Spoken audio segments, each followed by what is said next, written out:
Aquí inicia La Fosa Escéptica, un lugar para ejercitar la mente, con Alfonso Villalpando.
Hola amigos de La Fosa Escéptica, ¿cómo están? Me da mucho gusto saludarlos este dominguito como casi siempre aquí, y bienvenidos a La Fosa Escéptica en esto que es el episodio número 181, en donde hablaremos de religión y homosexualidad.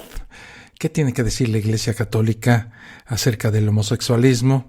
¿Cómo trata a la comunidad homosexual? ¿Y qué trabas le ha puesto durante toda la historia? Parece ser que Dios está muy interesado en el sexo y saber quién se lleva a la cama a quién, ¿verdad?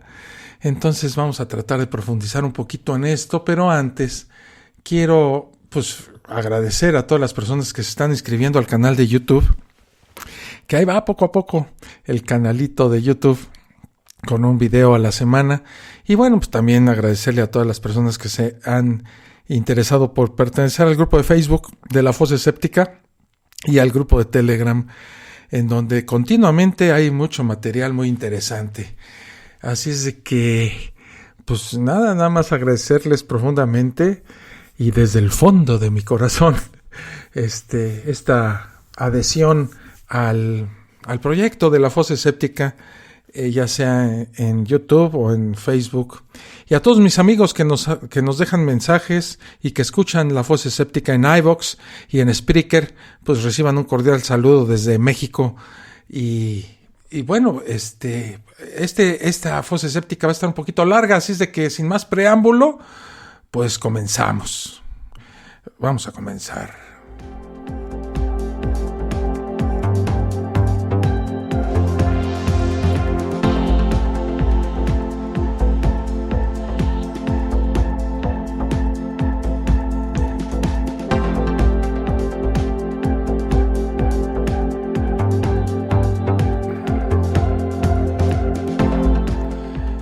En antiguas culturas de cazadores y recolectores, los hombres transgénero y androfílicos eran considerados un regalo.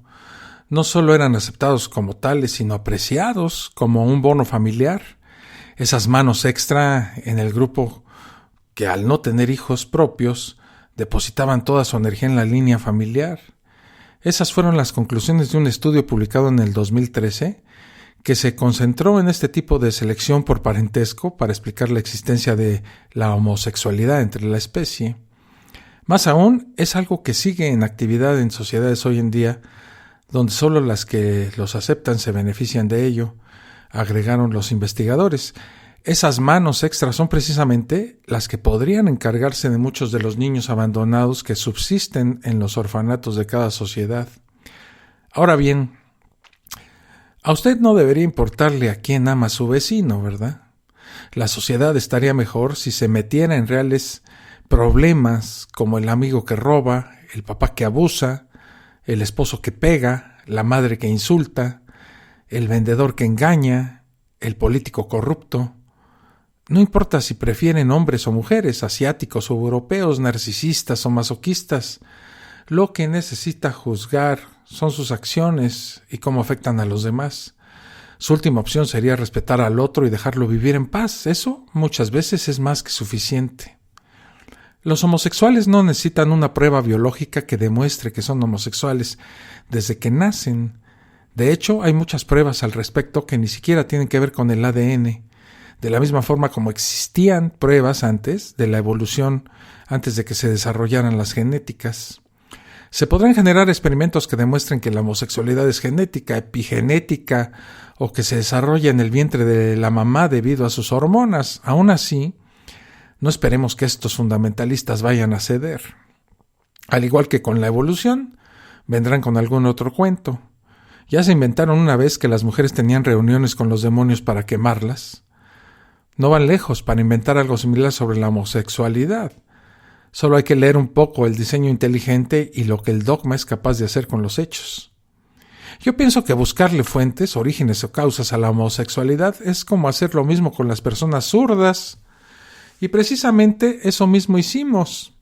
No olvidemos que los zurdos fueron una vez siniestros, ¿verdad? De ahí la definición de las manos, la diestra y la siniestra. Y que las escuelas católicas, entre otras, solían enseñar a los zurdos a hacerlo todo con la derecha, pues eso de ser izquierdo era cosa del demonio. David Reimer es un caso triste. Nacido en Canadá con tanto el cuerpo como su cerebro de varón, una circuncisión fue el primer error que cometieron los demás en su vida. Los padres del pequeño estaban preocupados por el futuro del niño sin pene, así que van a visitar al doctor John Money, psicólogo en el Hospital Johns Hopkins en Baltimore, quien asegura que la identidad sexual no es innata. ¿Su solución? Pues convirtamos a David en niña. Él le enseñaría a vivir y sentirse como una mujer. A los 22 meses de edad, David fue convertido quirúrgicamente en Brenda, solo que cuando cumplió 13, sus padres decidieron decirle la verdad. Por supuesto, Money, el doctor, publicó resultados positivos sobre la terapia, diciendo que había sido un éxito y que Reimer se acostumbró a vivir como una mujer, lo que demostraba que la identidad sexual no era innata. Money, por supuesto, mentía, y fue expuesto al público en muchas más formas que en esa asquerosa mentira. Aunque una cosa era cierta, David nunca se sintió como una niña, ni siquiera cuando le inyectaron hormonas femeninas en su sangre. Cuando sus padres al fin deciden decirle la verdad, Brenda vuelve a ser David. La depresión, sin embargo, nunca lo abandonó y terminó suicidándose a los 38 años. Por otro lado tenemos a Brandon, el pequeño y listo hijo de padres militares estadounidenses que le dijo a su mamá que Dios había cometido un error al hacerlo varón. Ciertamente existen muchos errores en la naturaleza, pero la homosexualidad no es uno de ellos. Ser zurdo tampoco, ni de colores distintos al blanco, ni ser mujer. Brandon creció en un lugar, digamos que mayormente conservador, rodeado por militares todo el tiempo, comenzando por mamá y papá. El niño no aprendió a ser niña. De hecho, otro niño que siempre se ha sentido niña es Sai, y hoy su historia, imágenes y videos son populares en las redes sociales, y como bien afirma la página de la historia de Sai, que la ciencia sepa más permitiría que la medicina pueda ayudar más. El padre es piloto, la madre enfermera, y Sai fue el segundo hijo varón de ambos. Pero Sai era distinto a su hermano mayor y desde temprano, más o menos a los 2 años, los padres comenzaron a notar que el niño representaba más el papel de una niña. Le gustaban las muñecas, no los legos como a su hermano mayor, y desde siempre usaba coronas y trajes de princesa en sus juegos. Que Sai era una niña se hacía indiscutible. El problema es que había nacido con un pene. Lo que dijo el doctor Norman Spack, dijo: admito que antes de empezar este trabajo tenía una imagen exótica de los drag queens y exhibicionistas de la televisión. No fue hasta que comencé a ver fontaneros, conductores de camiones, médicos, contadores, profesores y carpinteros, cuando me di cuenta que son solo personas que en el reino de la identidad de género han nacido con un cerebro que no se ajusta a sus cuerpos. Y casi todos se sentían así desde que tenían memoria. Hasta aquí lo que dijo Norman Spack. Precisamente fue un amigo de los padres de Sai quien los dirigió hacia una charla científica en TED, impartida por el Dr. Spack. Sai se acercaba a la pubertad y crecer como varón lo tenía triste y preocupado. A sus padres también. No obstante, el Dr. Spack les presentaba una solución. Para él, director del Centro de Endocrinología del Hospital de Niños en Boston, interactuar con niños, adolescentes y adultos transgénero le brindó una nueva perspectiva sobre la complejidad del cerebro en el reino de los géneros. Los pacientes de Spack pasan por 3 fases. En la primera tienen que hablar con un terapeuta o un psicólogo entrenado en estos casos que confiablemente encienda la luz verde hacia la segunda fase de transición, las hormonas. Y dice el Dr. Spack, los términos que utilizamos para hacer referencia a estas personas y lo que están pasando son importantes. Por un lado, no lo veo como un trastorno psiquiátrico. Además, yo soy de los que prefieren no usar el término disforia de género, ya que disforia implica ansioso y deprimido. Sin embargo, veo su ansiedad y depresión como fenómenos reactivos a su situación. También he llegado a comprender, sigue diciendo el Dr. Spack, que ser transgénero no tiene que ver con la orientación sexual. Una de mis pacientes me dijo una vez, no es con quién te vayas a la cama, es como quién te vayas a la cama. Hasta aquí la anécdota o lo que dijo el Dr. Spack. La tercera fase es la cirugía transexual. Le llaman también a completar el paso fisiológico de un sexo a otro. Igual, no todos lo hacen, pues no todo el mundo se siente igual. Lo importante es comprender qué te hace sentir bien a ti, hasta dónde te pide tu cerebro llegar y tener a alguien que te ayude a discernir si se trata de una confusa fase o de algo mucho más serio. David nació varón con cerebro de varón. Perder el pene y convertirlo en niña desde pequeño no cambiaron para nada la identidad sexual con la que nació. Brandon, Sai y otros como ellos nacieron no hembras, pero con penes. También tenemos la historia de pequeñitas como Ryland, la niñita de la melena rubia que le dijo a sus padres a los 2 años que era niño y desde entonces ha actuado como tal. O Loana o Lulú, el niño biológico argentino de 6 años, quien fuera el primero en cambiar su identidad sexual oficialmente bajo las nuevas leyes argentinas. O el caso de los transgéneros adolescentes estadounidenses que se conocieron durante la transición, ella de varón a hembra, él de hembra a varón, y sostuvieron un lindo romance por un tiempo.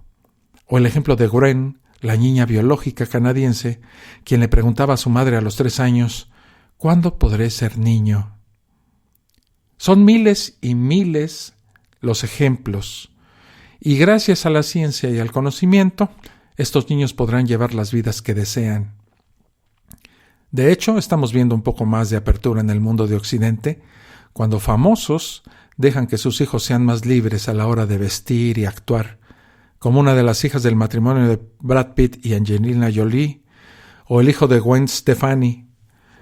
El progreso permite que aquellos que una vez fueron considerados inferiores o incorrectos por cosas tan futiles como ser zurdo o tan esenciales como ser mujer, hoy pueden usar objetos hechos para satisfacer sus necesidades específicas o pueden elegir ser presidentas de naciones y astronautas. La gran aventura del macho no comienza en la concepción. De hecho, cuando la vida empieza con la unión del óvulo y el espermatozoide, el animal humano inicia su desarrollo como hembra, incubándose y creciendo con la expresión de las 2 X, que indican el sexo femenino. No es hasta la 8ª semana que el cromosoma Y, recibido de papá, se expresa y una explosión de testosterona comienza a moldear al varón. Los profesionales que han estudiado la trayectoria que toma el organismo para ser hombre han observado cómo puede ser la causa de varios problemas que solo son encontrados, o mayoritariamente en los portadores de la XY, pero también indica el complejo camino de la identidad sexual en el cerebro y cómo es, para ponerlo algo sutil, ingenuo pensar que la heterosexualidad es lo único probable o normal. Ciertamente, pues es posible discutir que desde un punto de vista evolutivo, la homosexualidad es un rasgo que no se espera que se desarrolle y persista, ya que no va de la mano con la reproducción. No obstante, la encontramos en la mayoría de las culturas y por eso se ha pensado que es hereditaria. Sin embargo, ningún gen importante para la homosexualidad ha sido descubierto a pesar de los numerosos estudios que han buscado esa conexión genética. Por ello, los investigadores se han mudado a la epigenética. ¿Qué es la epigenética? Bueno, eso lo veremos cuando regresemos aquí a la fosa escéptica. Estás escuchando La Fosa Escéptica, un lugar para ejercitar la mente.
Ya regreso aquí a la fosa escéptica. Me da mucho gusto saludar a nuestros amigos que, bueno, hoy está muy concurrido el asunto del chat en vivo de Spreaker. Y quiero saludar primero a Willex Parrar. Dice de nuevo otro en vivo. Saludos desde Murcia, España. Hoy pues te agradezco mucho que a estas horas de la madrugada te acerques aquí a la transmisión en vivo. Adrián dice buenas noches Alfonso y saludos a todos. Hoy llegué a tiempo a otro programa muy interesante. Te lo agradezco mucho. Willex Parrar dice, no entiendo a qué se debe la depresión en la homosexualidad. Antes pensaba que se debía al hecho de estar en la clandestinidad, en el closet, pero hoy en día, con tantos géneros y derechos que reclaman, la clandestinidad pasó a llamarse LGTBIQ+, y me imagino las letras y símbolos que faltan por agregar, ¿verdad? Pues sí, todo el abecedario, mano. En fin, un mundo que cambia, así es. La verdad es que cuando dejemos de estar pensando quién se lleva la cama a quién y nos tratemos todos como personas, entonces yo creo que la civilización humana tendrá algún tipo de buen futuro. Pablo Llorens dice, buenas noches Alfonso y amigos de La Fosa, un gusto escuchar el programa como todos los domingos, un fuerte abrazo, gracias. Ricardo de la Peña, ¿cómo estás, primo? Saludos, mi licenciado Pablo y demás amigos de La Fosa, es un gustazo que estés por acá. Dice Willex, aclaro que sin el ánimo de ofender en mi comentario anterior. Me pregunto si es muy difícil a aceptarse tal como se considere con cada quien. Siglo XXI y la gente desgarrándose las vestiduras tanto en las religiones como en la diferencia de géneros. Vivan, disfruten y dejen vivir. Sean felices, tanto los religiosos con su Dios como las personas inmiscuidas en las diferentes aceptaciones de género, ¿verdad? LGTBIQ+. Y lo que falta, amigo. Pues es lo que te digo, mi estimado Willex. Cuando dejemos de preocuparnos por la actividad sexual de las personas y nos dediquemos únicamente a tratarnos como seres humanos, la verdad es que vamos a avanzar muchísimo como sociedad y tendremos algún tipo de futuro, ¿verdad? Pero, ¿qué es la epigenética? Bueno, la epigenética regula la expresión genética a través de interruptores temporales que son llamados epimarcas. Vamos a ver cómo funcionan. La unidad genética o el gen trae la información necesaria para crear las proteínas que a la larga producirá todo el organismo. Sin embargo, las epimarcas están detrás de cada gen y son ellas las que dirán cuándo, dónde y qué tanto de estas instrucciones serán expresadas.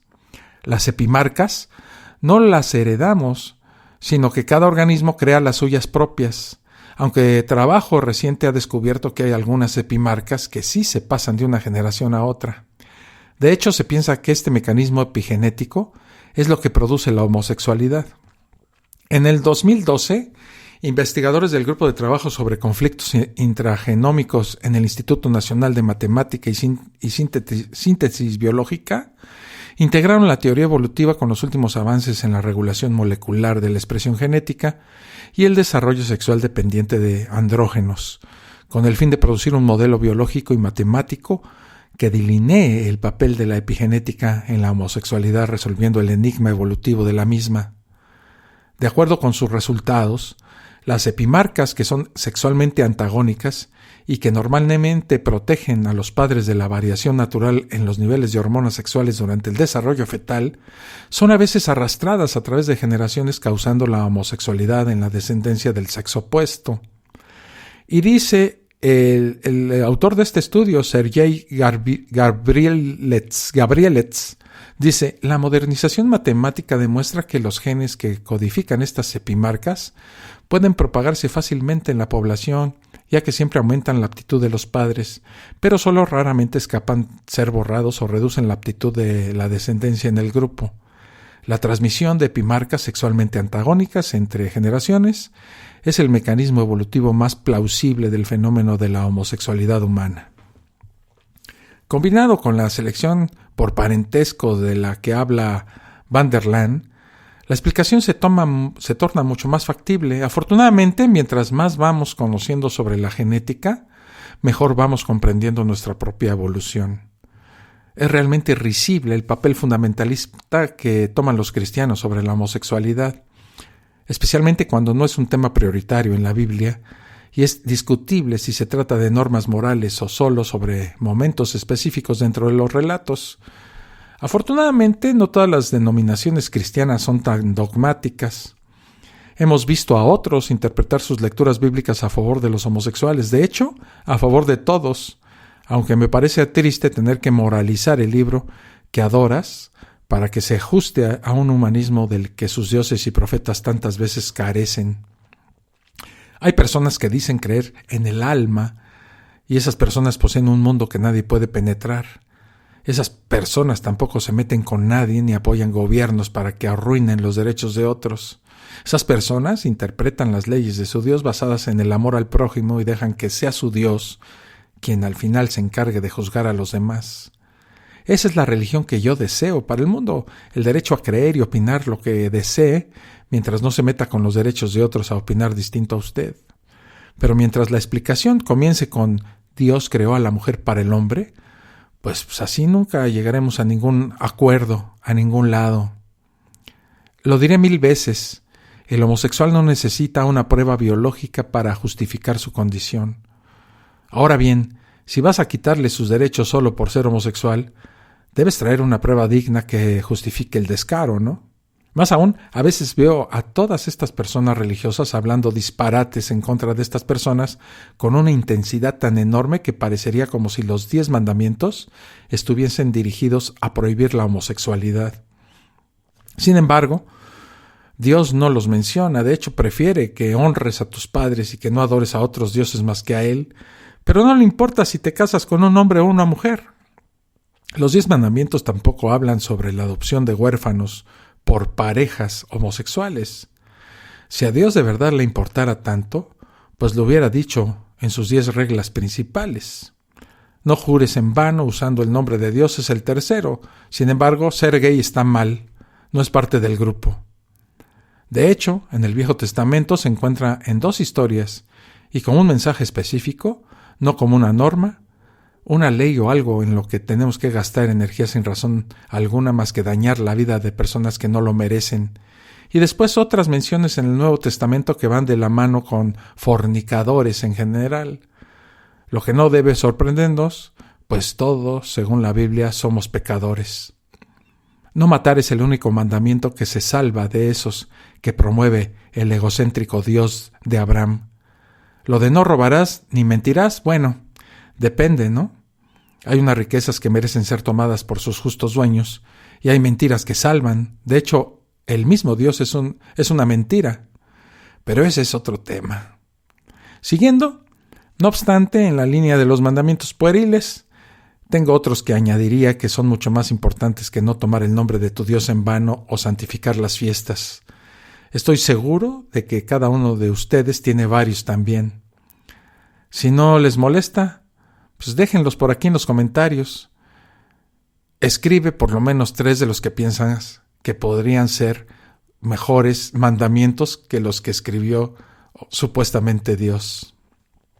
Recuerda, el creador del universo escogió estos 10 que conocemos los que fuimos cristianos y judíos Con toda su sabiduría, omnipotencia y poder sobrenatural, después le buscaron a un hijo para calmarlo y promocionar el amor al prójimo, pero eso sí, según ciertas denominaciones, al prójimo que se parezca a ti.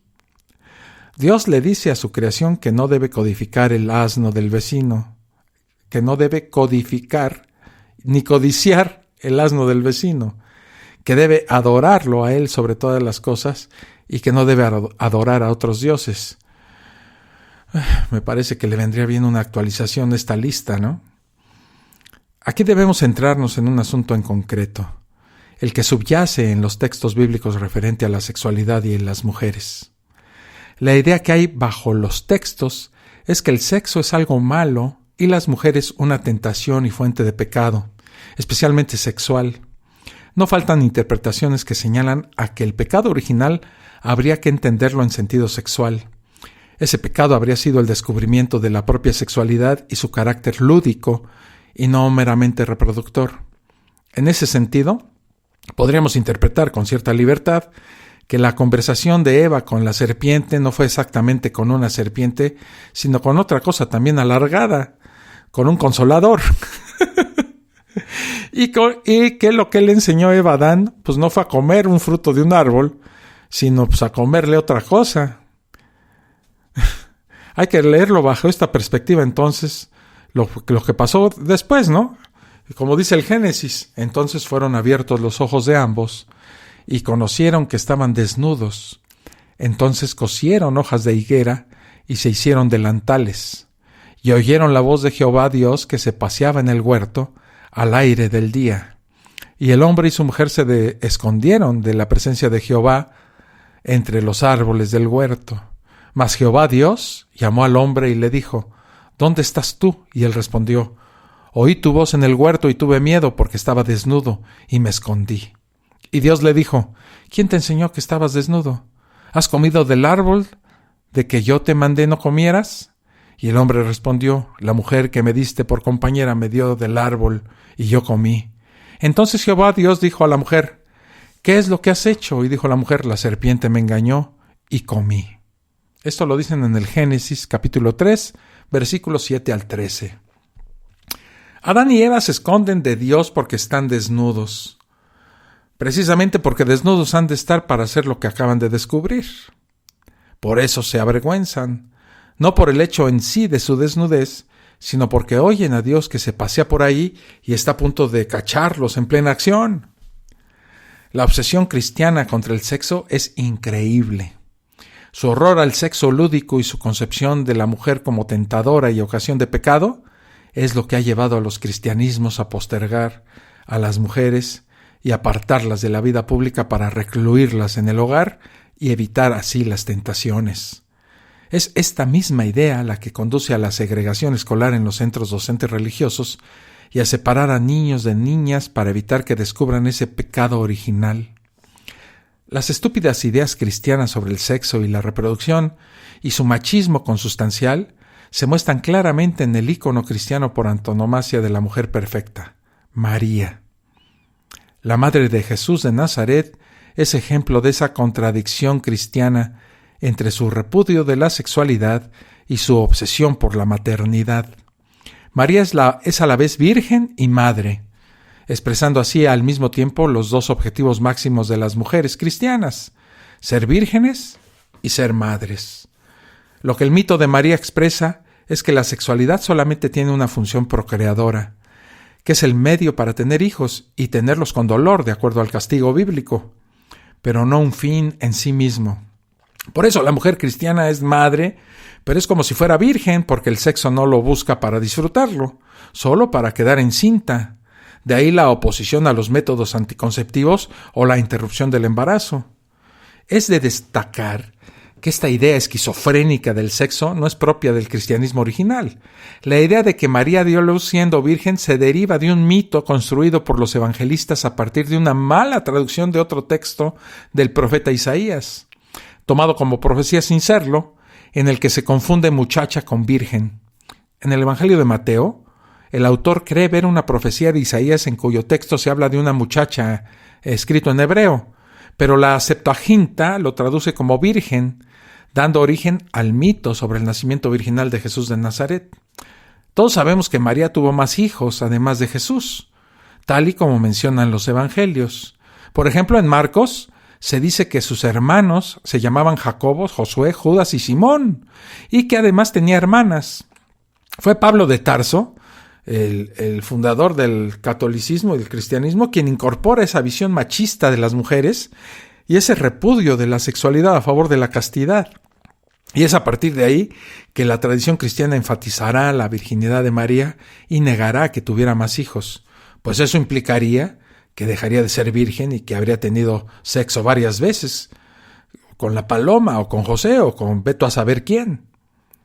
En María, modelo de mujer cristiana, no solo aparecen sus rasgos de virgen y madre, sino también su carácter secundario, sumiso y subordinado a Jesús, modelo de hombre. Pese a ser su madre, siempre está en un segundo plano respecto a él, y además el trato de Jesús hacia ella es a veces incluso despectivo. En el pasaje de las bodas de Caná, María le pide a Jesús que haga algo porque se ha acabado el vino. ¿Y qué le responde su hijo Jesús? Le dice: ¿qué tienes conmigo, mujer? Aún no ha venido mi hora. A lo largo de la historia del cristianismo, ninguna de las confesiones cristianas ha contribuido nunca a la liberación y emancipación de las mujeres, ni a su lucha por la igualdad de derechos. Más bien al contrario, las iglesias cristianas siempre han estado del lado de las posiciones más reaccionarias y conservadoras sobre el papel de las mujeres en la sociedad y la familia. De esto seguiré hablando ahora que regrese aquí a La Fosa. Estás escuchando La Fosa Escéptica, un lugar para ejercitar la mente.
Regreso a La Fosa y sigue la plática muy sabrosa aquí en el chat en vivo de Spreaker, al cual les invito el próximo domingo, ya si no alcanzaron el día de hoy, pues a unirse y hacerlo cada día más grande. Dice Willax Parrar, 1 de Samuel, versículos 18:1, creo que es. David y Jonathan, un amor puro. Pues de ese David y Jonathan hablaremos en un momento.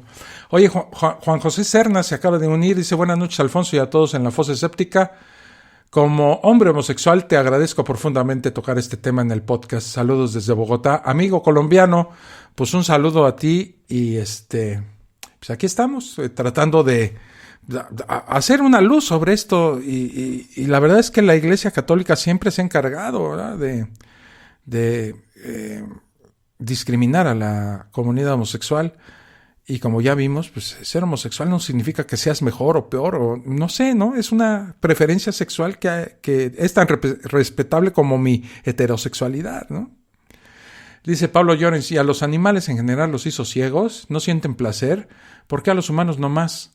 Pues habría que preguntarle a algún mandril, algún gorila, algún perro, si al tener sexo tienen placer o es solamente un acto sexual con fines reproductivos, aunque yo entiendo que algunas especies de primates, como el gorila, el chimpancé y los demás, sí tienen algún tipo de placer al tener sexo y al masturbarse, ¿verdad? Entre todas las ramas de la religión, tal vez la católica sea la más machista de todas, donde se reservan todos los cargos de poder de la Iglesia a los hombres exclusivamente. Tan solo algunas iglesias anglicanas, y no todas, han llegado a admitir la ordenación sacerdotal de mujeres e incluso de homosexuales, pero se trata de excepciones en el conjunto del anglicanismo y del cristianismo en general. En este aspecto, los cristianismos siguen siendo y seguramente seguirán siendo un obstáculo en el camino hacia la igualdad efectiva entre mujeres y hombres. Históricamente, la Iglesia condenó la homosexualidad por lo reflejado en la Biblia. Ahora teólogos ponen en duda las interpretaciones clásicas de ciertos pasajes. La lucha por el reconocimiento de las personas homosexuales en el seno de la Iglesia Católica se libra en varios frentes: el de la aspiración personal, el de la reivindicación colectiva y el de la batalla de las ideas. La batalla de las ideas es ni más ni menos que las querellas entre las diferentes interpretaciones de los textos sagrados. El Viejo y el Nuevo Testamento, como sucede con los libros de otras religiones monoteístas, presentan ciertas dificultades. Contienen frecuentes pasajes ambiguos, su redacción es anónima o fruto de varias manos, y la mistificación de su sentido original ha pasado por muchas fases a lo largo de la historia. El catolicismo también lo está en cuanto a la interpretación de los pasajes bíblicos que condenan la homosexualidad. El catolicismo, dividido en familias respecto a la homosexualidad, también lo está en cuanto a la interpretación de los pasajes bíblicos que sirven de argumento de autoridad para sostener una u otra postura. Al mismo tiempo que voces en la sociedad y también dentro de la Iglesia exigen una modernización de los dogmas, cada vez son más los teólogos y exégetas que ofrecen interpretaciones que difieren de las canónicas. Evaristo Villar, teólogo adscrito a Redes Cristianas, lo explica de esta forma: no se puede seguir interpretando las Sagradas Escrituras de forma ingenua. Eso es lo que dice él. Una forma ingenua es, por ejemplo, seguir a pie juntillas la ley natural. Otra, dar más peso a la tradición que a la construcción histórica del ser humano. Jesús, sigue razonando Villar, guardó silencio ante un fenómeno, la homosexualidad, que él conocía. Para Jesús había cosas más importantes como la dignidad del ser humano. Es precisamente ese silencio de Jesús sobre la homosexualidad lo que reivindican las teologías más progresistas para pedir al Vaticano que mueva la ficha. Es precisamente el absurdo legalismo de la Iglesia oficial lo que, en opinión de los teólogos y sacerdotes proclives al matrimonio homosexual, impide que muchas personas se acerquen a la palabra de Dios. Frente a quienes piden una apertura teológica en estos asuntos están aquellos que, basándose en explicaciones más literales, restrictivas y fundamentalistas de los textos sagrados, siguen considerando la homosexualidad como intrínsecamente desordenada. Voy a dar a continuación varios ejemplos de pasajes que suscitan controversias acerca de la homosexualidad. Pasajes bíblicos, ¿verdad? Un aperitivo, en realidad, pues la teología gay, o más propiamente la teología progresista, pues no se limita a reinterpretar pasajes concretos, sino que hace una lectura alternativa de los textos sagrados en toda su extensión. Por ejemplo, veamos el ejemplo de Sodoma y Gomorra. Es uno de los pasajes del Génesis, el 19, más controvertidos e influyentes de la historia del cristianismo.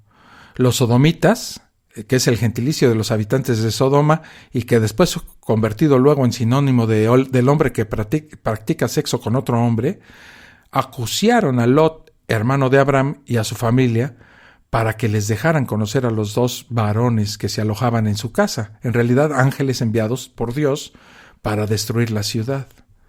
El pecado de Sodoma fue una falta contra el sagrado deber de la hospitalidad. Ante la negativa de Lot, que dijo: tengo 2 hijas que no han conocido varón, os las sacaré afuera y haced de ellas como bien os parezca, solamente que a estos varones no hagáis nada. Los sodomitas, cuando cargaron contra por extranjero, su familia y sus invitados. Tras estos hechos, Dios proyectó su ira contra Sodoma y también contra Gomorra, destruyéndolas con azufre y fuego. El episodio de la destrucción de Sodoma, según la interpretación moderna basada en métodos histórico-críticos, que es el usado por los teólogos para acercarse a los textos sagrados, pues no puede ya considerarse, como se hizo durante muchos siglos, una condena de los actos homosexuales. El pecado de Sodoma fue en realidad una falta contra el sagrado deber de la hospitalidad. Condenar la homosexualidad aferrándose a este pasaje bíblico es, como dice Villar, poco convincente. Si bien sigue habiendo interpretaciones de centro de teología cercanos al Opus Dei, por ejemplo, que siguen considerando este episodio como un caso de manual para sostener posiciones contrarias para la homosexualidad. El centurión de Cafarnaún.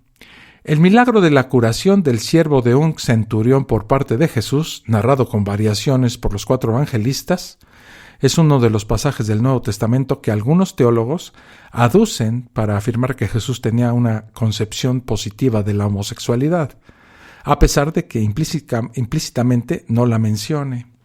Jesús, según la interpretación progresista, curó al amante de un centurión romano sabiendo que lo era. La historia, tal y como la reconocen los evangelios, sucedió así. Miren, un militar romano de alto rango, seguramente perteneciente a las huestes de Herodes, que había oído hablar de Jesús, solicita su ayuda para que cure a su siervo, fatalmente enfermo. El centurión no conocía personalmente a Jesús, pero sí sus milagros, y finalmente venció su renuencia y le llamó a sus aposentos. Jesús obró el milagro y el siervo del centurión salvó la vida, quedando todos agradecidos al Hijo de Dios. Esto es según la Biblia, El quid de la cuestión de esta historia es el término griego pais, que aparece en la versión del evangelista Mateo, y que podría significar al mismo tiempo esclavo, hijo y también amante, casi siempre joven. Las interpretaciones clásicas del pasaje no han prestado mucha atención, más bien todo lo contrario, a uno de los casos que la denominada teología gay suele reivindicar con más empeño. ¿Pero qué dice el Levítico? Bueno, el Levítico es uno de los libros del Antiguo Testamento. Es un libro oscuro y de difícil interpretación que, en lo que atañe a los usos y reglas morales, ha sido de vital importancia para el sostenimiento de la tradición dentro de la Iglesia. Si bien pocos hoy las observan, nadie deja de comer crustáceos ni hace apología de la esclavitud poniendo como fuente de inspiración el Levítico. Lo escrito en el Levítico ha sido usado históricamente para sancionar la homosexualidad en el seno de la Iglesia. No te echarás con varón como con mujer, eso es abominación, dice el Levítico. Es uno de los mandamientos más duros y repetidos contra la homosexualidad. Pero las interpretaciones de la teología progresista neutralizan la dureza de esta afirmación bíblica de 2 formas. Por un lado, considerando que lo contenido en el Antiguo Testamento deba ser siempre filtrado a la luz del Nuevo. Por otro, acudiendo al original en hebreo de la palabra clave del pasaje, abominación, que en hebreo creo que se dice toeva, cuyo significado no es el que habitualmente se usa, como el de algo muy desagradable, sino el de impureza ritual. Así pues, según esta visión más laxa de las Escrituras, la supuesta condena de la homosexualidad contenida en el Levítico no es tal, sino una advertencia sobre cuestiones relacionadas con el ámbito de lo puramente sagrado. Podríamos afirmar sin equivocarnos que la Biblia y la Iglesia han sido los mayores obstáculos en el camino de la emancipación de la mujer. Estamos viviendo un periodo de crecimiento explosivo del cristianismo fundamentalista en América Latina como resultado a su vez del desarrollo de estos grupos en los Estados Unidos. Cada vez con mayor frecuencia los estadios se llenan con personas que llevan Biblias bajo sus brazos y en sus cabezas la idea que este libro es, desde el Génesis hasta el Apocalipsis, la palabra de Dios a la humanidad. Los cristianos fundamentalistas también afirman que el ser que dictó e inspiró este libro es un ser de infinita bondad y por lo tanto incapaz de hacerle mal a las personas, especialmente a las inocentes e indefensas. Hay un texto de la Biblia que es citado como defensa de la misma Biblia con relativa frecuencia, pues es muy comentado en los sermones y en los estudios bíblicos. Es en Timoteo, que dice: «Y desde niño has sabido las Sagradas Escrituras, las cuales te pueden hacer sabio para la salvación por la fe que es en Cristo Jesús. Toda la Escritura es inspirada por Dios y útil para enseñar, para redarguir, para corregir, para instruir en justicia». Este texto es parte de la base que tienen millones de creyentes para defender las creencias de su religión y para defender una moral basada en la Biblia, o mejor dicho, para avalar la interpretación que cada grupo le da. Yo también creí estas ideas cuando era religioso, pero pues ahora difiero completamente de ellas. Con toda seguridad, si preguntamos a la mayoría de los cristianos fundamentalistas de hoy sobre su posición sobre el machismo, pues ellos te dirán que es que esta actitud es discriminatoria e injusta. Es más, ellos dirán que en algunas de sus iglesias se permite que haya mujeres con el título de pastor o ministro que predican, aunque esto no ocurre entre muchas denominaciones cristianas. En esta fosa escéptica, quiero invitar a ustedes, amigos que me escuchan, a analizar 3 hipótesis sobre la relación de la Biblia con el machismo y constatarlas con la misma Biblia. Partiré de la premisa que el machismo es una forma de discriminación y que como tal es una injusticia. ¿Cuáles son estas hipótesis? Bueno, ¿qué tal si las revisamos cuando regrese? Estás escuchando La Fosa Escéptica, un lugar para ejercitar la mente.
Regreso aquí a la fosa escéptica. La verdad es que estoy muerto de la risa por lo que puso Guillex Parrar. Dice, contestándole a Pablo Llorens, porque Pablo Llorens dijo, y a los animales en general los hizo ciegos, no sienten placer. Y dice Guillex Parrar, tanto placer en los animales que hasta el oso de peluche de mi perro se lo coge cada vez que puede. Bueno, en ese sentido también los cojines de mi casa o alguna almohada pueden ser cumplen la misma función que el oso de peluche. Y dice Juan José Serna, si Eva fue hecha de una costilla de Adán, eso quiere decir que tiene sus mismos cromosomas. ¿Fue entonces Eva la primera mujer transexual? Oye, qué interesante teoría, ¿eh? Bueno, sería interesante esta teoría si en realidad fuera cierto este relato hipotético de la Biblia, ¿verdad? Bueno, ¿cuáles son las hipótesis de esto de la relación de la Biblia con el machismo? Bueno, la hipótesis 1 es, la Biblia no contiene normas a favor o en contra de cualquier forma de machismo. En la Biblia se condena la discriminación de la mujer, especialmente en los textos en los que se expresa la voluntad del Dios judio-cristiano, lo cual indicaría que el Dios judio-cristiano es bueno y justo porque imparte normas para el bienestar de todas las personas, asumiendo que Él sea en realidad el autor de la Biblia, ¿verdad? Y los autores de la Biblia, sin estar inspirados por una deidad, crearon una obra que contiene normas contra el machismo.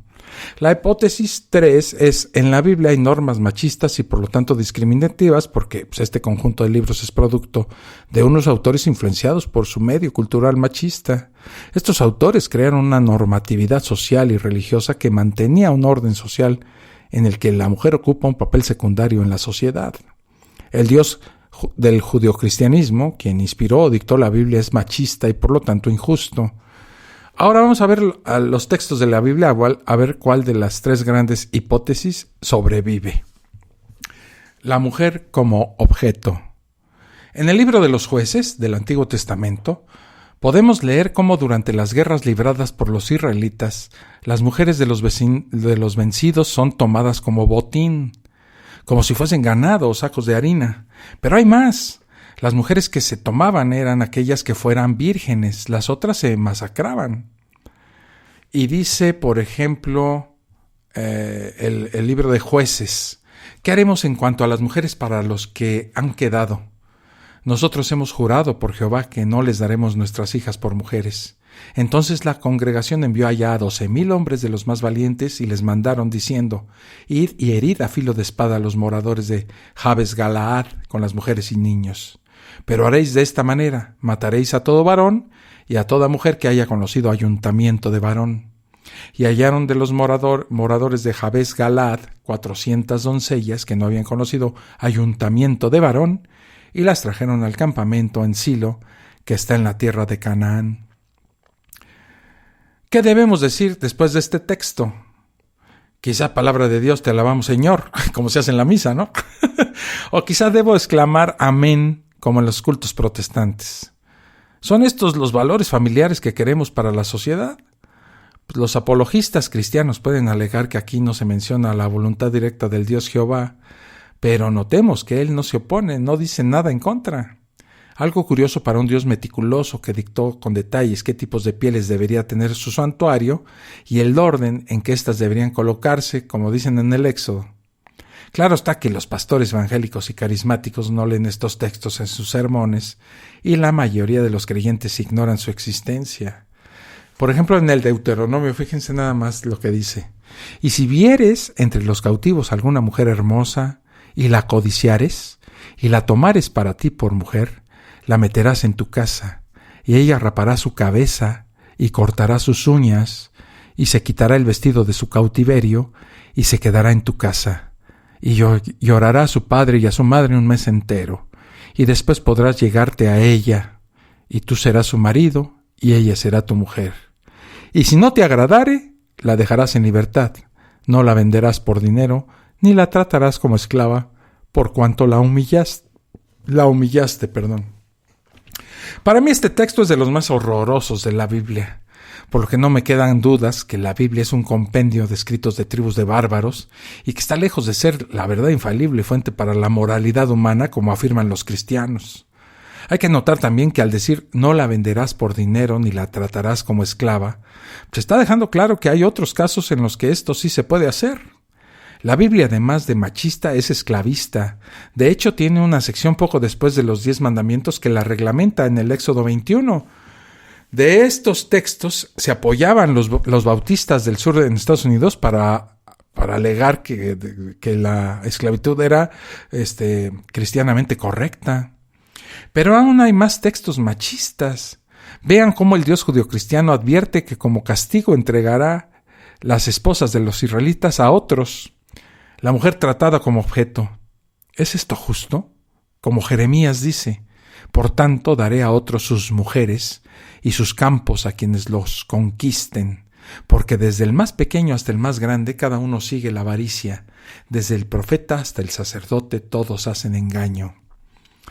Samuel dice: así ha dicho Jehová: he aquí yo haré levantar el mal sobre ti de tu misma casa, y tomaré tus mujeres delante de tus ojos, y las daré a tu prójimo, el cual yacerá con tus mujeres a la vista del sol. Es claro que la tercera hipótesis es por la que yo me estoy inclinando, ¿verdad? ¿Dar luz a una mujer hace más inmundo un parto? Una interesante declaración dada por el Dios Jehová sobre la impureza de la mujer después del parto dice claramente que una mujer que haya dado a luz a una niña dura inmunda por más tiempo que si hubiese dado a luz a un varón. Miren, dice en el Levítico: habló Jehová a Moisés diciendo: habla a los hijos de Israel y diles: la mujer cuando conciba y dé luz a un varón será inmunda 7 días, y si diera luz a una niña será inmunda 2 semanas. Inmundo es un adjetivo muy horrible, pero hay otro texto que indica que mientras una mujer esté menstruando es inmunda. Lo dice en el Levítico: cuando la mujer tuviere flujo de sangre y su flujo fuere en su cuerpo, 7 días estará apartada, y cualquiera que la tocare será inmundo hasta la noche. Todo aquello sobre que ella se acostare mientras estuviere separada será inmundo. Esta norma es, según el Levítico, una norma dictada directamente por el Dios Jehová a Moisés. Queda claro cuál es el estatus social que le da el Dios Jehová a las mujeres, ¿no? Algunos pastores y sacerdotes en la actualidad predican la igualdad de condiciones entre los cónyuges, Pero si han de seguir su doctrina de sola escritura, nos encontramos que la Biblia no apoya la igualdad entre las partes. En Romanos dice así: porque la mujer casada está sujeta por la ley al marido mientras éste vive. Pero si el marido muere, ella queda libre de la ley del marido. Y en Pedro dice así: asimismo vosotras, mujeres, estad sujetas a vuestros maridos, para que también los que no creen a la palabra sean ganados sin palabra por la conducta de sus esposas. Corintios: pero quiero que sepáis que Cristo es cabeza de todo varón, y el varón es cabeza de la mujer. Porque el varón no debe cubrirse la cabeza, porque él es imagen y gloria de Dios, pero la mujer es gloria del varón, porque el varón no procede de la mujer, sino la mujer del varón, y tampoco el varón fue creado por causa de la mujer, sino la mujer por causa del varón. Efesios: las casadas están sujetas a sus propios maridos, como al Señor, porque el marido es cabeza de la mujer, así como Cristo es cabeza de la iglesia, la cual es su cuerpo, y Él es su Salvador. Las mujeres no tienen derecho a expresarse, lo dicen Corintios: vuestras mujeres callen en las congregaciones, porque no les es permitido hablar, sino que estén sujetas como también la ley lo dice. Y si quieren aprender algo, pregunten en casa a sus maridos, porque es indecoroso que una mujer hable en la congregación.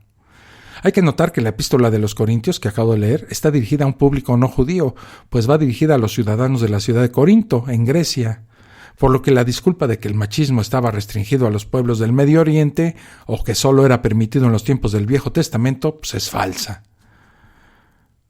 Timoteo dice: la mujer aprenda en silencio, con toda sujeción, porque no permito a la mujer enseñar ni ejercer dominio sobre el hombre, sino estar en silencio. Porque Adán fue formado primero, después Eva, y Adán no fue engañado, sino que la mujer, siendo engañada, incurrió en transgresión. Pero se salvará engendrando hijos, si permaneciera en fe, amor y santificación, y con modestia. Una vez interrogué a un adventista al respecto, y le dije: oiga, ¿en su iglesia dejan hablar a las mujeres ante el público? Pues de ser así no están aceptando un mandato bíblico, ¿no? Él afirmó que esto era para los tiempos del Antiguo Testamento, por lo que recuerdo que su cara de asombro cuando le mencioné que la ordenanza estaba en Timoteo I y Corintios I. Luego le pregunté: ¿tengo que creer que la Biblia es moralmente correcta a pesar de estos textos? A lo cual este cuate respondió: entonces, ¿en qué crees? No negarás que existe un Dios. No creerás eso de que venimos del simio. ¿Cuál es la obsesión del Dios judeocristiano con las partes íntimas de las mujeres? Yo pues descubriré también tus faldas delante de tu rostro, y se manifestará tu ignominia, dice Jeremías. Y dice Isaías: asimismo dice Jehová: por cuanto las hijas de Sión se ensoberbecen y andan con cuello erguido y con ojos desvergonzados, cuando andan van danzando y haciendo son con los pies. Por tanto, el Señor raerá la cabeza de las hijas de Sión, y Jehová descubrirá sus vergüenzas. Sus vergüenzas son sus partes íntimas, ¿verdad? Como si de estas partes hubiera que avergonzarse. La versión de Dios habla hoy, dice así, es una revista, ¿no? Y pondré su desnudez al descubierto, mientras que la Biblia en inglés, King James, versión, dice: and the Lord will discover the secret parts, y el Señor descubrirá sus partes secretas. ¿Es este Dios al que siguen y adoran los cristianos? ¿A un ser vengativo, misógino y morboso? Los fundamentalistas hablan que los 10 mandamientos son la ley más perfecta, justa y moral. ¿Es esto verdad? Vamos a examinar, pues el 10º mandamiento, ¿no? Tal como está en la Biblia. En Éxodo 20 dice: no codiciarás la casa de tu prójimo. No codiciarás la mujer de tu prójimo, ni su siervo, ni su criada, ni su buey, ni su asno, ni cosa alguna de tu prójimo. Hay que notar cómo el mandamiento pone a las mujeres como propiedad del hombre, de la misma manera como lo hace con los bueyes y los asnos. Hay que notar que dice: no codiciarás la mujer de tu prójimo, pero no dice a la mujer: no codicies al esposo de otra mujer. Pues según la Biblia, las mujeres son un objeto, es propiedad del hombre. Aquí también hay otra cuestión que demuestra la imposibilidad de basar una moralidad basada en la Biblia en el siglo XXI. pues el mandamiento es permisivo con la esclavitud al ordenar: no codiciarás el siervo del prójimo. ¿Y qué dijo Jesús sobre las normas machistas del Antiguo Testamento? Pues las palabras exactas de Jesús sobre cualquier tema serán un misterio, porque lo registrado en los evangelios se escribió muchos años después de su muerte, de su supuesta muerte. Pero asumiendo que estos registraron su opinión, tomemos lo dicho en Mateo, que dice: no penséis que he venido a abrogar la ley o los profetas. No he venido para abrogar, sino para cumplir. La Biblia ordena matar a tu esposa si resulta no ser virgen. Lo dice exactamente el Deuteronomio. Cuando alguno tomare mujer y después de haberse llegado a ella la aborreciere, y dijese: a esta mujer tomé y me llegué a ella, y no la hallé virgen, entonces el padre de la joven y su madre tomarán y sacarán las señales de la virginidad de la doncella a los ancianos de la ciudad en la puerta. Y dirá el padre de la joven a los ancianos: yo di mi hija a este joven y él la aborrece, pero ved aquí las señales de la virginidad de mi hija. Y extenderá las vestiduras delante de los ancianos de la ciudad. Entonces los ancianos tomarán al hombre y lo castigarán, y le multarán en 100 piezas de plata. Mas si resultase verdad que no se halló virginidad en la joven, entonces la sacarán y la apedrearán los hombres de la ciudad y morirá. ¿Están ustedes listos para hacer lo mismo, amigos de la fosa escéptica? Hay que notar que la pobre mujer no tiene muchas esperanzas de salvarse, ¿verdad? Primero tiene que mostrar que en su primera relación con su esposo perdió la virginidad, por lo que tiene que llevar la sábana manchada de sangre. Ahora, que si este procedimiento totalmente vergonzoso para ella no es posible, pues ella morirá apedreada, sin ninguna posibilidad de considerarse inocente. Pero si el marido miente, tan solo le multarán con 100 piezas de plata. Ahora imagínense ustedes qué les sucedió a todas aquellas jóvenes que, siendo vírgenes, tenían el himen roto por algún accidente. No puede ningún cristiano decir que este mandato no es machista. ¿Puede una persona racional considerar que la Biblia es útil en nuestros días como fuente de consejos? Y más aún que todo lo que dice tiene que creerse. Los adventistas, evangélicos, bautistas, testigos de Jehová, pentecostales y cientos de creyentes seguidores de la Biblia predican que este libro es inspirado por Dios y que por lo tanto constituye, ¿verdad?, la palabra de este ser. Si esto es así, ¿qué pueden decirnos sobre textos tan machistas como el de Deuteronomio en su capítulo 21 y su de Deuteronomio en su capítulo 22 y entre otros? Con los creyentes que he tenido la oportunidad de platicar, pues me han dicho que estas normas deuteronómicas ya no tienen validez para los cristianos, que eran solo para los judíos. Alegan que con Cristo las normas del Deuteronomio y el Levítico, quinto y tercero libro de la Biblia respectivamente, pues quedaron abolidas. ¿Y en qué parte de la Biblia lo dice explícita y claramente? ¿En qué versículo del Nuevo Testamento revierten y condenan el machismo o la esclavitud avalada en el Antiguo Testamento? No lo hay. Y de hecho ya cité versículos machistas en el Nuevo, por ejemplo Efesios y Corintios y Romanos. Y si es cierto que con Cristo quedó abolida la ley de Moisés, entonces ¿por qué los cristianos citan en sus libros, sermones y estudios bíblicos otros textos del Levítico y el Deuteronomio para avalar el cumplimiento de ciertas cosas? Por ejemplo, citan Deuteronomio 23 para prohibir que los miembros de la congregación cobren interés a los préstamos hechos a sus correligionarios, o Deuteronomio 22 para prohibir que las mujeres usen prendas de hombre, más exactamente para prohibir que usen pantalón en algunas iglesias, o Deuteronomio 23 y Levítico 18 para expulsar de la iglesia a un homosexual, o Deuteronomio 14 y Levítico 27 para legitimar el cobro del diezmo. Esto último los pastores no lo consideran abolido, jamás. Nunca lo han pensado. ¿Cómo abolir la norma levítica y deuteronómica que les genera sus abultados ingresos libres de impuestos? Abolidas o no, no hay razón para que durante todos los siglos transcurridos antes de la supuesta derogación hecha por Jesús, las mujeres que vivieron bajo el Antiguo Testamento fueran relegadas, silenciadas y apedreadas. ¿Qué dirían los creyentes en el Dios de la Biblia durante el Antiguo Testamento cuando se les cuestionaba la justicia de estas normas? Dirían ellos: no importa que ahora haya normas que releguen a la mujer en un segundo lugar, en unos siglos vendrá Jesús y el Mesías y derogará estas normas. Entonces el Dios de la Biblia aplicó discriminación sexista en una época y en otra no. Más injusticias entonces.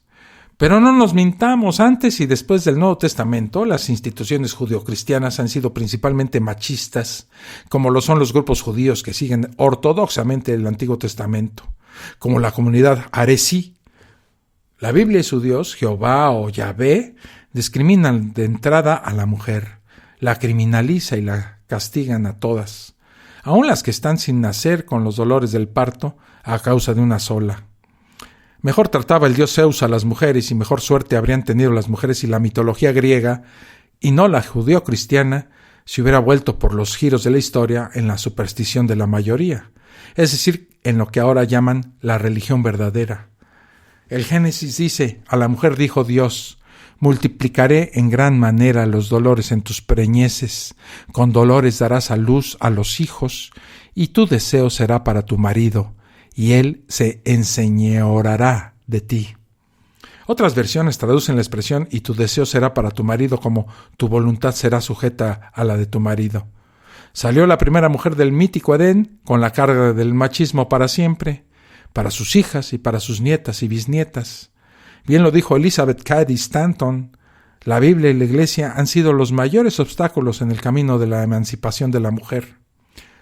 Cuando los ateos y agnósticos discutimos con los cristianos cuestiones que han generado polémica en nuestros días, como la eutanasia, el aborto en las primeras 8 semanas o el matrimonio gay, es corriente que los creyentes se remitan a la Biblia como fuente de normas y última palabra. Pero ¿se puede tomar este libro como una fuente moralmente confiable cuando tiene textos tan retrógrados como los que acabo de leerles? Si toda escritura es inspirada por Dios y útil para enseñar, para rearguir, para corregir, para instruir en justicia, como lo dice Timoteo el libro, deberíamos entonces seguir el consejo del Deuteronomio 22 y apedrear a las mujeres que al casarse no fueran vírgenes o que simplemente tuviesen el himen roto.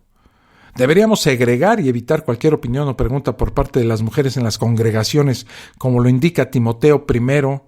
¿Son estos textos abiertamente discriminativos una forma de instruir en justicia, como lo afirma Timoteo 3:16? ¿No sería mejor tener una discusión de corte humanista y secular? Los evangelios que ahora forman parte del Nuevo Testamento fueron cuidadosamente seleccionados después de que el emperador Constantino hizo al cristianismo una religión legal y oficial. Es curioso notar que los evangelios escogidos establecen que Jesús escogió 12 apóstoles varones. Sin embargo, existen otros evangelios no escogidos, denominados apócrifos, que comentan que María Magdalena fue una importante discípula del movimiento de Jesús, lo cual indicaría que las mujeres pueden ocupar altos cargos en la Iglesia. Pero todos estos evangelios fueron suprimidos por los padres de la Iglesia, que de hecho eran varones y muy machistas, como veremos. Los padres de la Iglesia Católica no se fueron con aguas tibias o mensajes edulcorados sobre su posición machista, como si lo hace el actual señor Francisco, ¿verdad? El Papa. Estas son algunas de las declaraciones de los sabios teólogos fundadores de la versión mayoritaria del cristianismo. ¿Y no sabes tú que eres una Eva? La sentencia de Dios sobre este sexo tuyo vive en esta era. La culpa debe necesariamente vivir también. Tú eres la puerta del demonio. Eres la que quebró el sello de aquel árbol prohibido. Eres la primera desertora de la ley divina. Eres la que convenció a aquel a quien el diablo no fue suficientemente valiente para atacar.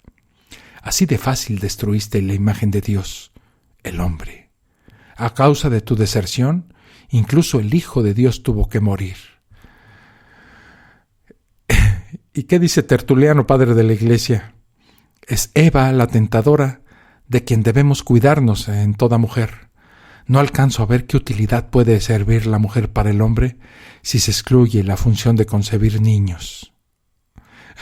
¿Qué dice San Agustín de Hipona? Bueno, este cuate tampoco se andaba por las ramas, ¿eh? Dice así: las mujeres no deben ser iluminadas ni educadas en forma alguna. De hecho, deberían ser segregadas, ya que son causa de insidiosas e involuntarias erecciones en los santos varones. Por el buen orden de la familia humana, unos han de ser gobernados por otros más sabios que ellos, Por ende, la mujer, más débil en cuanto a vigor de alma y fuerza corporal, está sujeta por naturaleza al hombre, en quien la razón predomina. El padre tiene que ser más amado que la madre y merece mayor respeto porque su participación en la concepción es activa y la de la madre simplemente pasiva y material. Debo añadir que San Agustín también es uno de los teólogos que defendió dogmas igual de razonables como lo es el de la Santísima Trinidad y el pecado original. San Ambrosio, ¿qué dice? Sus caras son como viento abrasador y sus voces silbidos de serpiente. Acerca de la mujer, ¿no? Pero también aplican encantamientos nefastos a incontables hombres y animales. Y cuando se dice que su corazón es una red, se está hablando de la malicia insondable que impera en sus corazones. ¿Qué dijo Federico Arbesu, médico jesuita? El organismo de las mujeres está dispuesto al servicio de una matriz. El organismo del hombre se dispone para el servicio de un cerebro. La reacción del papado a los movimientos feministas fue totalmente reaccionaria y retrógrada.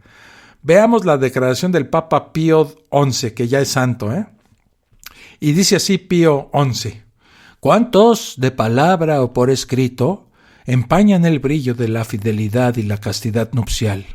Ellos mismos, como maestros del error, fácilmente echan por tierra la confianza y honesta obediencia de la mujer al marido. Y más audazmente, algunos de ellos charlatean que tal obediencia es una indigna esclavitud de un cónyuge respecto del otro, que todos los derechos son iguales entre los dos, y pues estos derechos se violan por la sujeción de uno de los dos. Proclaman con toda soberbia que han logrado o que van a lograr quién sabe qué emancipación de la mujer. Tal emancipación, según ellos, debe ser triple: en el régimen de la sociedad doméstica, en la administración del patrimonio familiar y en la facultad de evitar o suprimir la vida de la prole. Y así la llaman social, económica y fisiológica. Fisiológica porque quieren que las mujeres a su arbitrio estén libres o se liberen de las cargas conyugales o maternales, que es la emancipación esta, como ya dijimos, de sobra, que no lo es sino un crimen horrendo. Económica porque por la que pretenden que la mujer, aun sin saberlo ni quererlo el marido, pueda libremente tener sus propios negocios, dirigirlos y administrarlos sin tomar para nada en cuenta a los hijos, al marido y a toda la familia. Y social, en fin, por cuanto aparta a la mujer de los cuidados domésticos, tanto de los hijos como de la familia, a fin de que sin preocuparse por ellos pueda entregarse a sus antojos y dedicarse a los negocios y a los cargos incluso públicos. El Papa Pío XI, en su encíclica Casti Connubii, del matrimonio casto, dada el 31 de diciembre de 1930, dijo eso. Imagínense. ¿Se han preguntado por qué las mujeres no pueden administrar los sacramentos y ser sacerdotisas tanto en la Iglesia católica como en la Iglesia ortodoxa? La razón es un profundo machismo que ha tenido repercusiones sociales muy grandes. Creo que la posición de la Iglesia católica al divorcio se debió en gran medida a su idea de la dominación del varón sobre la mujer, más que en el hecho de salvaguardar a la familia.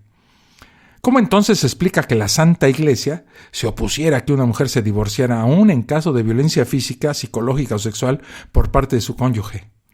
Por otra parte, el protestantismo también ha mantenido a la mujer en una situación en la que no puede participar en iguales condiciones que los hombres. En la Iglesia adventista o del séptimo día, si una mujer estudia teología al igual que un varón, no puede llegar a ser pastora de una congregación, solo por cuestión de género. Situación igual de discriminatoria se ve entre los bautistas, pentecostales y en otros grupos más alejados del protestantismo histórico, como los mormones y los testigos de Jehová. Algunas, sin embargo, han permitido a las mujeres oficiar los cultos religiosos, como es el caso de la Iglesia anglicana. Esta, un poco más abierta a la participación democrática, incluso ha ordenado obispos a mujeres y ha permitido que personas de orientación abiertamente homosexual puedan ser ministros. Veamos un poco las opiniones del padre del protestantismo sobre la condición de la mujer, Martín Lutero. Tengan sus hijos y hagan como puedan. Si mueren, benditas sean, porque seguramente mueren en medio de una noble labor y de acuerdo a la voluntad de Dios. Así ven ustedes cómo son débiles y poco saludables las mujeres estériles.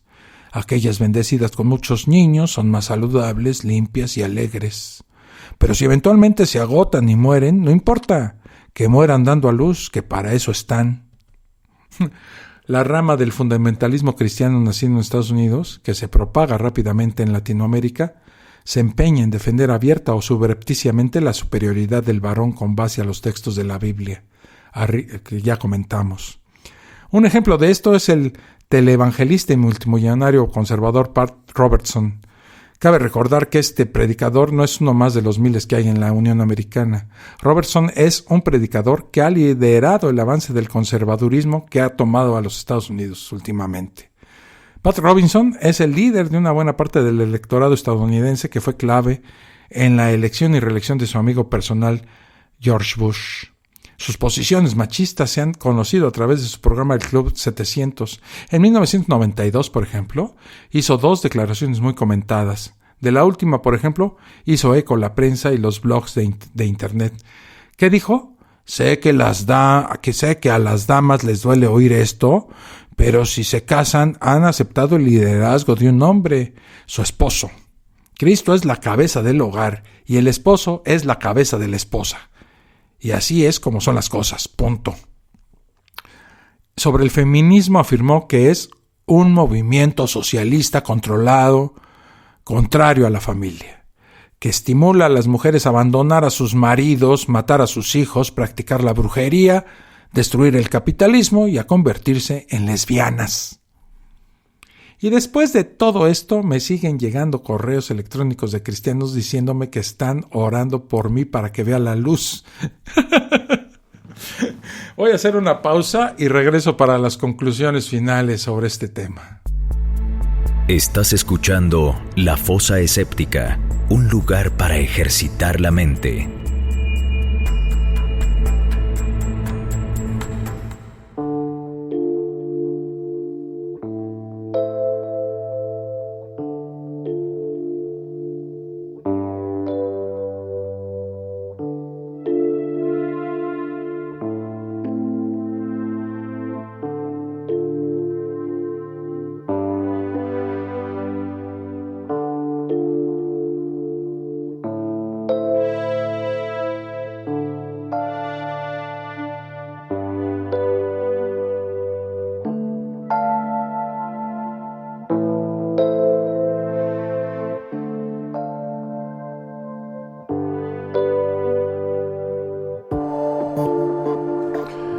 Ya regreso a La Fosa Escéptica. La verdad es que el chat de Spreaker está interesantísimo y me da mucha risa leerlo.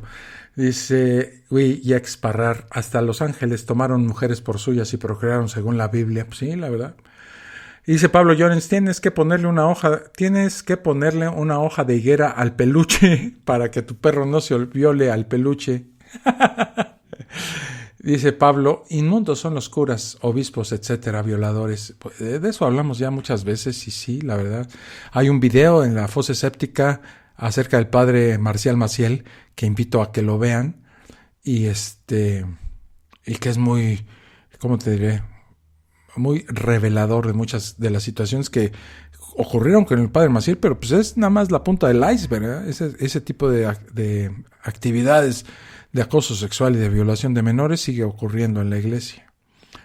No se queda atrás la religión católica en cuanto a la mujer en el Islam. Bueno, sí, en el Islam es un poquito más severo, creo yo, ¿no? Voy a tener que dejar el trabajo, no me da oportunidad de escucharlos. Tito, ¿cómo estás? Bienvenido.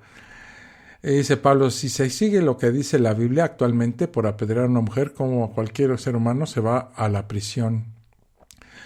Ricardo de la Peña dice, no, bueno, al lado de estos güeyes, Salgado Macedonio es todo un feminista. Para los que no tengan idea quién es Félix Salgado Macedonio, los invito a googlearlo, ¿verdad? Dice Adrián, tengo una prima que ya lleva casi 10 años orando para que yo vuelva a creer en Dios y nada. Pues sí, algún día hablaremos de esto de la efectividad de la oración, ¿no? Podría ser un tema para una fosa escéptica. Ya la hice hace algunos años, pero siempre es bueno recuperar este tipo de temas y tratarlos de nuevo, ¿no? Pero entonces, ¿cuáles son las conclusiones? Bueno, iniciando esta fosa escéptica, planteé 3 hipótesis. La primera es que la Biblia no dice nada a favor o en contra del machismo. La segunda dice que en la Biblia se condena la discriminación de la mujer, especialmente en textos en los que se expresa la voluntad del Dios judío-cristiano. Y la tercera hipótesis era que en la Biblia hay normas machistas y por lo tanto discriminativas. Después de leer estos textos bíblicos, se puede concluir sin lugar a dudas que la hipótesis correcta es la tercera. En la Biblia hay normas machistas y por lo tanto discriminativas. Ustedes notarán que la hipótesis 2 y 3 se han subdividido. Como optamos por la tercera, recordaré la hipótesis, pues la 3A y la 3B, ¿no? En la Biblia hay normas machistas y por lo tanto discriminativas porque este conjunto de libros es producto de unos autores influenciados por su medio cultural machista.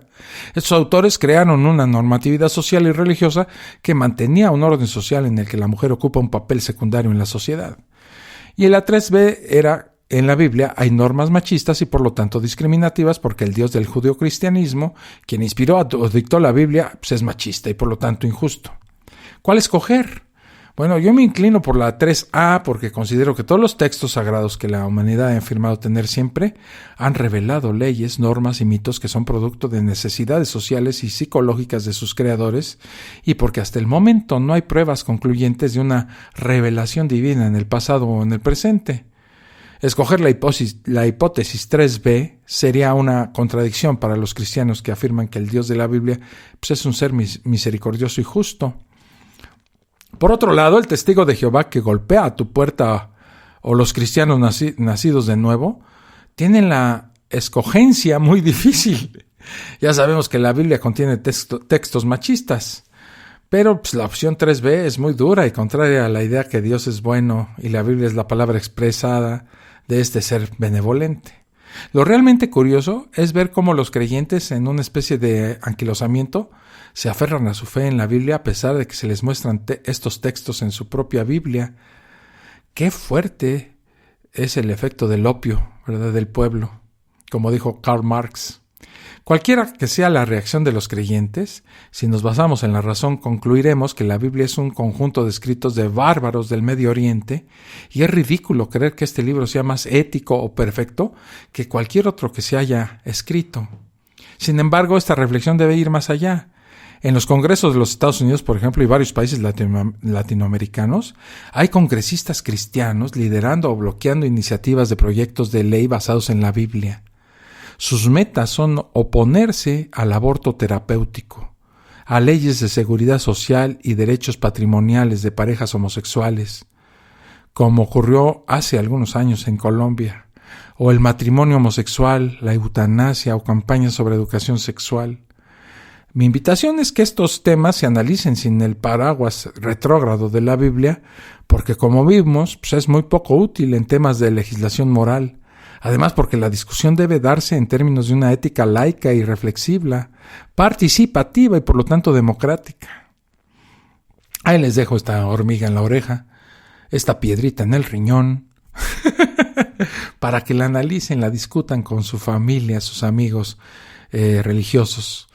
Y que, bueno, al promover este tipo de ideas y estos textos, pues juntos logremos que la gente despierte esta nueva época de racionalidad y de secularismo que tanto nos hace falta. Tengo una prima que ya lleva casi 10 años. Esto ya lo leí, mi estimado Adrián. Y con esto prácticamente acabo la fosa escéptica del día de hoy. Les recuerdo, por último, como lo hago siempre, suscribirse al canal de YouTube, que cada día tiene más seguidores y que pues, los invito a unirse a esta actividad del YouTube. También los invito a pertenecer al grupo de Facebook de la Fosa Escéptica, escucharme en iVoox, en Spreaker, y hacer que juntos hagamos este esfuerzo por promover el ateísmo, el escepticismo y el pensamiento racional. No conozco a un cura que se haya declarado homosexual. Yo tampoco, porque pues obviamente pues la sociedad no lo permite, la verdad. O sea, es un valor innato, pero oculto. Todo el mundo lo sabe, pero todos los cristianos lo niegan. Así de fácil. Pero de verdad necesitamos hacer algo para revertir esta situación. Y pues ahí les dejo el tema, ¿no? discutámosla en el grupo de Face, discutámosla en Telegram y pues nos estamos viendo. Yo me voy, aguas con el Omicron, que está generando una oleada nueva, más peligrosa de esta pandemia del coronavirus. Cuídense mucho, por favor. Todavía quiero ver a Pablo Llorens cómo nos invita a un asado cuando toda esta porquería pase. No se olviden de dar me gusta, dice Pablo Llorens. Te lo agradezco mucho, mi estimado Pablo, por promover la fosa escéptica en cuanto puedes. Nos estamos viendo, cuídense. Les mando un abrazo. Esto fue La Fosa Escéptica, un lugar para ejercitar la mente, con Alfonso Villalpando. Te esperamos en el próximo capítulo a través de Spreaker, Spotify, Apple Podcasts y iVoox.